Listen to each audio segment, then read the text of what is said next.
Hi friends, మన cute గార్డెన్లోని simple and cute harvest చూద్దాం. గ్రీన్ చిల్లీస్ ఒక 5-6 వచ్చున్నాయి. కేరళ చిల్లీస్ అంటాం కదా, పర్పుల్ కలర్ ఎల్లో కలర్లో ఉంటాయి. అది పర్పుల్ కలర్వి 2 వచ్చినాయి ఈసారి. ఇదంటే పేరు மணத்தக்காளி.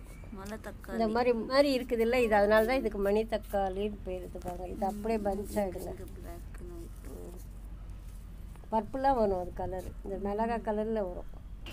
ఇక్కడ చెన్నైలో చాలామంది వాడతారండి దీన్ని. ఇది వచ్చి కడుపులో ఉన్న పుండుని నయం చేస్తుంది అంటున్నారు. దీన్ని నేను గూగుల్ చేస్తే తెలుగులో వచ్చి కామంచి ఆకు అనేసి వచ్చింది, లేకపోతే కాశీ ఆకు అంటారంట. దాంతోపాటు మా గార్డెన్లో వచ్చి మునగాకు కూడా కొంచెం అయ్యి ఉంది, ఫ్రెష్గా ఇది లేత ఆకులుగా ఉన్నాయి.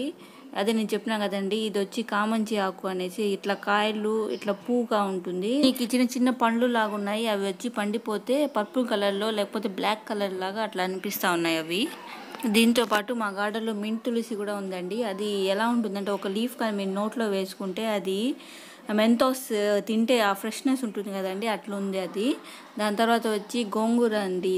ఇది వచ్చి ఎర్ర గోంగూర, జస్ట్ కాడలు మాత్రం నాటితే వచ్చున్నాయి.